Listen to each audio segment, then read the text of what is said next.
RRB group D का notification आ चुका है और सभी के मन में शंका होती है कि उसकी सैलरी क्या होगी। तो हम यहाँ पर देख सकते हैं कि पहली बात तो यहाँ पर अप्रोक्सीमेट सैलरी बताई जा रही है। आपका जो नोटिफिकेशन है उसमें बेसिक सैलरी दी गई है कितनी, 18,000। तो हम यहाँ पर जो आरआरबी की जो सैलरी स्ट्रक्चर होता है वो पोस्ट के हिसाब से और सातवीं सिटीज के हिसाब से डिवाइडेड होता है। तो आप देखेंगे कि जो बेसिक पे है वो तो आपका 8,000 रहेगा एक्स वाई जेड सिटीज के लिए।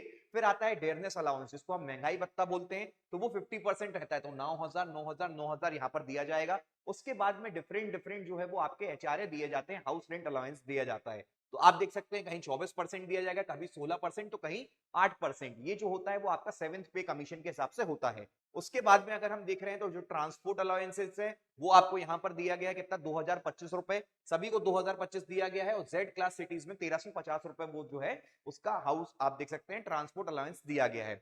तो इस हिसाब से अगर हम देखते हैं तो ग्रॉस सैलरी जो एक्स सिटीज में बनती है वो बनती है 33,345 रुपीज। ये अप्रोक्सीमेट सैलरीज बता रहा हूं मैं आपको। इसके अलावा आपको और भी अलाउंसेस दिए जाते हैं, आपको यहाँ पर रेलवे टिकट्स वगैरह का भी दिया जाता है, और भी आपकी जो फैसिलिटीज है वो रेलवे आपको प्रोवाइड करता है। पर अगर हम एक बेसिक अप्रोक्सीमेट सैलरी स्ट्रक्चर देखें तो इन हैंड सैलरीज अगर आप एक्स सिटीज में रह रहे हैं तो आपकी लगभग 30,000 से 35,000 के बीच में आएगी। उसके बाद में वाई क्लास में अगर आप जा रहे हैं तो लगभग आपकी 30,000 तक सैलरी आती है। और जेड क्लास सिटीज में अगर आप रहते हैं तो आप मान के चलिए आपकी सैलरी जो है वो 25,000 से 30,000 तक वेरी करती है।